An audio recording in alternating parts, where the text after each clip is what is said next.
Gunfire, terror, and chaos. One man shoots at thousands of people attending a country music concert in Las Vegas.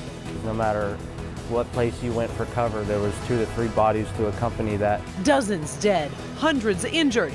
President Trump offers condolences and condemns the shooter. It was an act of pure evil. The biggest unanswered question, why? We have team coverage. I'm Paula Tutman, live at Metro Airport, where we're getting firsthand accounts from Detroiters as they step off the plane from Las Vegas. Kevin.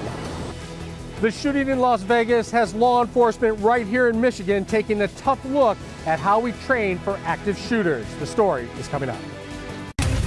Local 4 News begins right now with a breaking news alert. Good afternoon, I'm Karen Drew. First at 4, the entire nation in shock over another mass shooting. For the very latest, let's go live to Oscar Jimenez, who is in Las Vegas right now tracking the newest developments. Latest from police, here in say Las 58 Vegas, are the dead. sentiment pray for Las Vegas is something we've seen across the city in the wake of the deadliest mass shooting in U.S. history. You can see the Mandalay Bay Resort just behind me here over my shoulder. That is where police say the gunman opened fire across Las Vegas Boulevard into the field of people, and what witnesses described as gunfire that lasted for 10 to 15 minutes. And hours after this happened, many are still dealing with the after effects. Stories of survival in Las Vegas during the deadliest mass shooting in modern U.S. history. Then the guy down in front of us about 10 feet up goes down. The guy to the right of him about 3 feet over goes down. What should have been a night of fun turned into a night of terror. Somebody just started running saying, oh my gosh, he's shot. And there's people in front of us that were getting shot, and you were seeing, as you're hearing the shots going off, you were hearing just them hit the ground. I mean, there's the guy in front of us who's running, got shot in his back, and he was still running. Bullets rained down from the 32nd floor of the Mandalay Bay Resort onto a crowd of about 22,000. We had to cross the field where the people were getting shot. Every time we heard shots, we would hit the ground and just stay there until they would stop for about 30, 45 seconds, and then we would run as fast as we could. And we just thought we were going to die. There's no other thing. I thought the shooting would never end. Survivors shocked but grateful to be alive. You don't believe you'll ever be a part of now what's going down as the largest massive shooting on our grounds. You don't think you'd be a part of it. And authorities are not calling this terrorism at this point, but that plays into the next portion of this investigation, trying to piece together a motive. Reporting from Las Vegas, I'm Omar Jimenez. All right, thank you very much. And that brings up the question with the entire country asking why this happened. Even the family of the gunman cannot offer any questions, or I should say answers. Stephen Paddock's brother Eric says he has no idea what led to the murderous attack. Eric Paddock lives in Orlando, Florida. He says the news has left his family stunned. My brother just killed 50+ people. How does that affect me? I'm a little, I got this headache right now, strangely enough. I mean, our family's huddling together and trying to hope, we're trying to make sense of this. Eric Paddock, whose family is cooperating with investigators, says his brother had no affiliations with any church, religious, or political organization. Now, we are starting to hear personal stories from Michigan residents who were at that concert or were about to leave Las Vegas as the shooting began. They've been flying into Metro Airport, and that's where Paula Tutman has spent the better part of today talking with them as they arrive home. Paula, what kind of stories are you hearing? Well, Karen, I can tell you this. As people were getting off the plane, they were shaken and still shaking. A 4-hour plane ride and 2,000 miles wasn't enough to stop the shaking. The motivation means nothing when you're a fish in a barrel and gunfire starts to fly from above. Terrorized and terrified. Dan Locke from Commerce Township was 20 yards away from the stage with his girlfriend Lori. It sounded like firecrackers going off. It sounded like, maybe 10 or 12 firecrackers, but it just didn't stop. Dan tells a chilling account of what it's like to be pinned down. Certainly in the numerous cell phone videos, you can tell fans are trying to figure out what they're hearing. Fireworks. That's not out of the ordinary for a big high-profile Vegas show. Pyrotechnic explosions? That's reasonable to expect.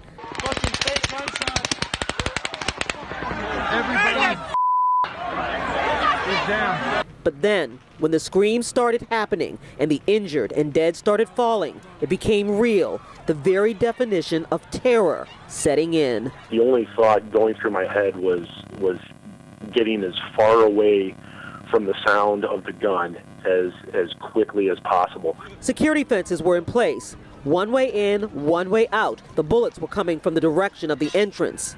A number of concert goers pushed toward a chain link fence, eventually collapsing the chain link fence. We managed to hop over. We just kept moving away from the sound of the gunfire. J.B. Garrett of Plymouth was already on the street near the Bellagio when people stampeded towards him and then past him. We didn't know what to do or where to go. We just kind of followed people and just ran. Joel Fresk of Windsor picks up the story from there. Already inside one of the casinos, Caesars, in the poker room. And someone just started yelling at shooter, shooter, so everybody hit the floor pretty much and we huddled underneath the poker table. Hotel casinos went into lockdown mode. Guests were herded into dark rooms and locked in with staff. Again, more terror. Yeah, I was having a little bit of a hard time. People were screaming and stuff. It was his first trip to Vegas. For the people I talked to getting off that plane, they did not need a textbook definition of what terrorism is. They were terrorized by one man they believe. They've already done the math, Karen. And Paula, obviously they are so grateful to be home. Did any of the people you talked to, were they worried or concerned about folks that maybe they had not heard from? Because I know sometimes that takes hours and hours to get in touch with friends and family. That is a great question, and yes, absolutely. Some of them were there on family reunions or softball games. They spent the better part of the day after landing trying to make sure that they could catch up with all of their loved ones. All right, thank you very much, Paula Tutman, reporting live for us from Detroit's Metro Airport. Meantime, Las Vegas police getting credit for their quick response, and it has been clear that they have been training to react during a mass shooting. Metro Detroit Police Departments also train regularly. Let's bring in Local 4 Defender Kevin Dietz. He shows us how local officers prepare to deal with an active shooter, and this is all about being prepared and also practicing. It really is, Karen. I mean, take a look around. Look at the high rises right here in Detroit. Imagine gunfire coming out of one of those windows, trying to figure out exactly which room it is as the bullets are coming at you, then trying to get into the building and up to the exact room and taking out the threat. It's not easy. It takes time. And as we saw in Vegas, a lot of people got killed and injured. It has everyone across the country rethinking training. It's training day for the Troy Police Department. Sharpshooters taking aim, working on marksmanship. Experts tell us if what happened in Vegas happened here in Metro Detroit, we would be as ready as you can be. Thousands of local cops have trained to take out an active shooter here. The philosophy, you can't wait for a SWAT team, so the first police on scene must be ready, able, and willing to take out the threat. The best way to stop that attack would be to get officers inside, up to the very room that the person's shooting from, and stop them. Make entry into the room and stop them any way that you could. In Vegas, the shooter was 32 floors up. This was not a situation where even a skilled sharpshooter on the ground could safely take out the shooter. I'm trying to shoot up at that hotel and have effective fire and not harm somebody else. An innocent person that's in another room would be difficult. So it takes brave men and women in law enforcement to risk their own lives to race towards the gunfire. Training experts telling us the better trained and prepared they are beforehand, the better their chances of success. I was really nervous until I came to the door, and I went through the door and I felt like I was ready because I kind of just fell back on that training. So the training does work, and police in Las Vegas did a good job getting there as quickly as they could. But clearly it wasn't enough. So what else has to be done?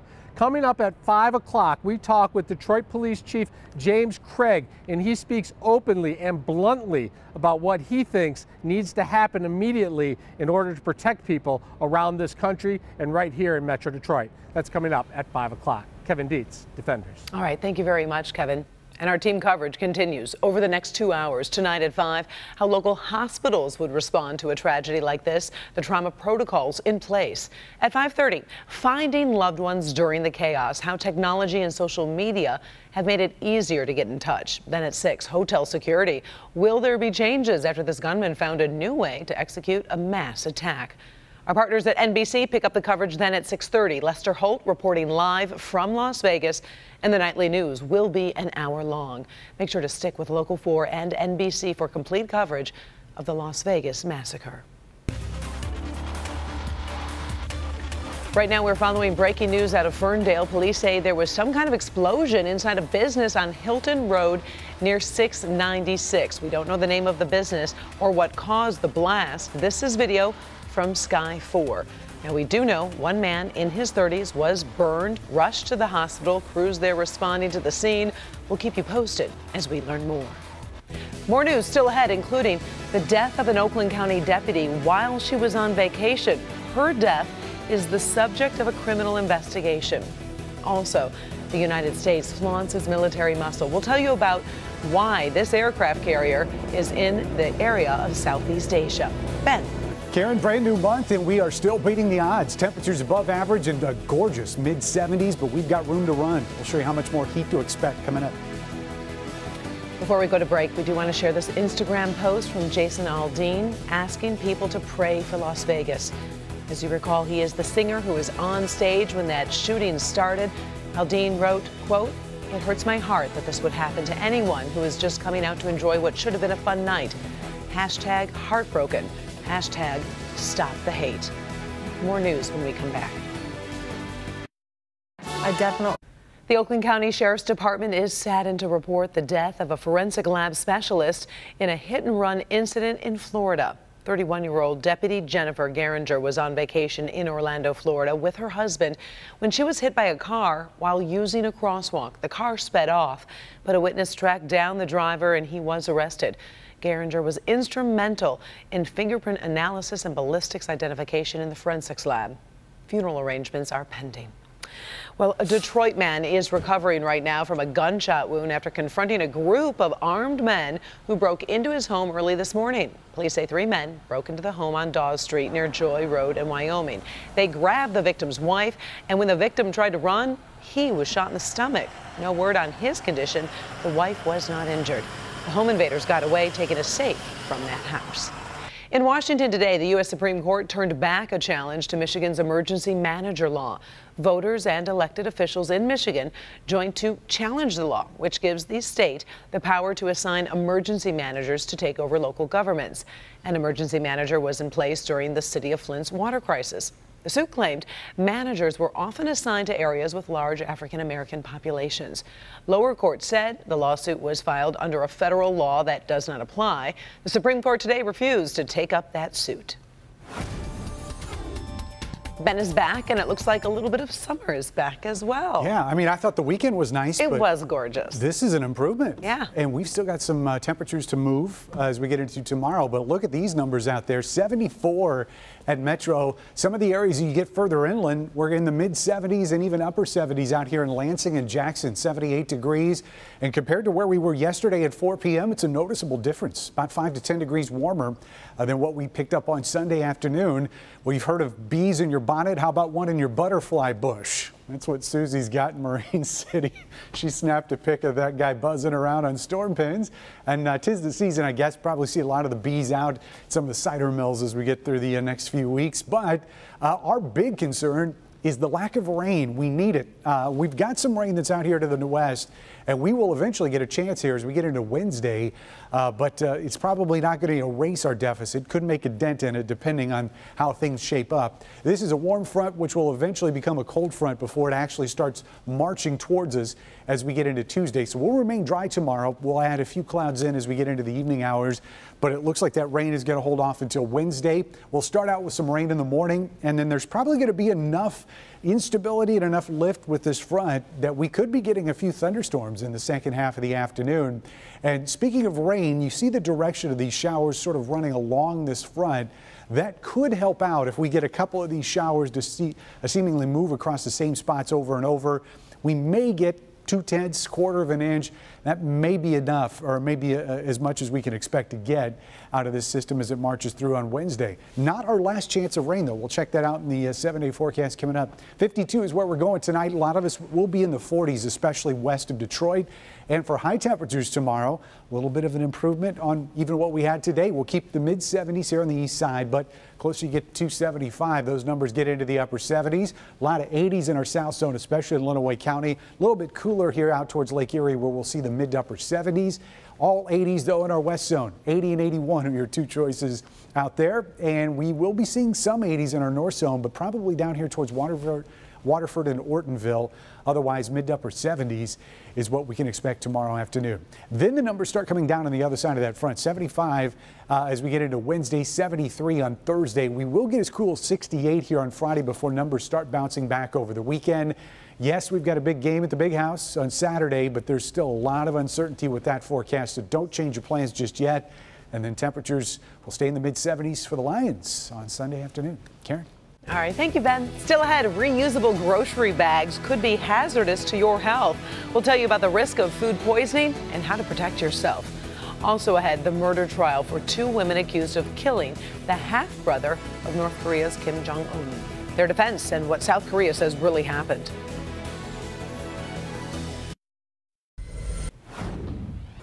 We're on top of stories making headlines around the world this Monday afternoon. We start in Southeast Asia, where the United States flexes its military muscle, sending the USS Ronald Reagan to Hong Kong. It arrives as the U.S. continues a tense standoff with North Korea over nuclear weapons. The aircraft carrier will head to the Korean Peninsula for a joint military exercise with South Korea. North Korea's leader, Kim Jong-un, has been critical of these exercises, saying it shows American aggression. Meantime, in Malaysia, two women are going on trial for the murder of Kim Jong-un's half-brother. The women are the only suspects charged in the crime. If you recall, it was back in February when video cameras showed two women wiping a cloth across the face of Kim Jong-nam at a busy airport. Minutes later, he was dead from exposure to the banned VX nerve agent. The two women have pled not guilty, claiming they thought they were on a TV prank show. South Korean intelligence says the death was part of a 5-year plot directed by North Korea's leader. New Jersey Senator Bob Menendez is on trial for bribery. He arrived at court this morning facing charges that he accepted private jet flights and luxury hotel stays from a Florida doctor. Prosecutors say in return, Menendez tried to use his influence on the doctor's behalf.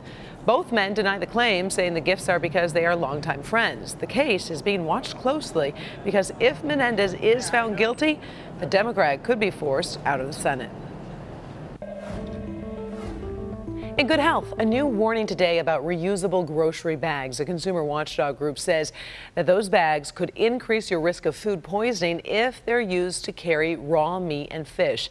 The Food Standards Agency says even if the containers don't leak, the packaging itself may have traces of harmful bacteria. The group recommends using separate color-coded bags for raw foods, ready-to-eat foods, and household items like detergent. They also urge consumers to wash fabric bags on a regular basis. Our coverage of the mass shooting in Las Vegas continues at this hour. Here is another tweet about the attack. Pop star Ariana Grande writes, quote, "My heart is breaking for Las Vegas. We need love, unity, peace, gun control, and for people to look at this and call it what it is, terrorism." You'll remember there was a terror attack on one of her concerts in England earlier this year. We'll be right back. The biggest And before we leave you this afternoon, we do want to bring you up to date on the newest developments on the Las Vegas mass shooting. So here is what we know at this hour. The man who fired at thousands of people is dead. Police confirm he committed suicide. They say his name was Stephen Paddock. He was a 64-year-old retiree. Police say Paddock killed at least 58 people and injured more than 500. Right now, no one has been able to pinpoint or even speculate on a possible motive. President Trump will travel to Las Vegas on Wednesday. Our coverage continues in 30 minutes. Inside Edition is next, and we will also bring you the latest information on the shooting. Thank you so much for spending part of your afternoon with us. We'll see you back here at 5.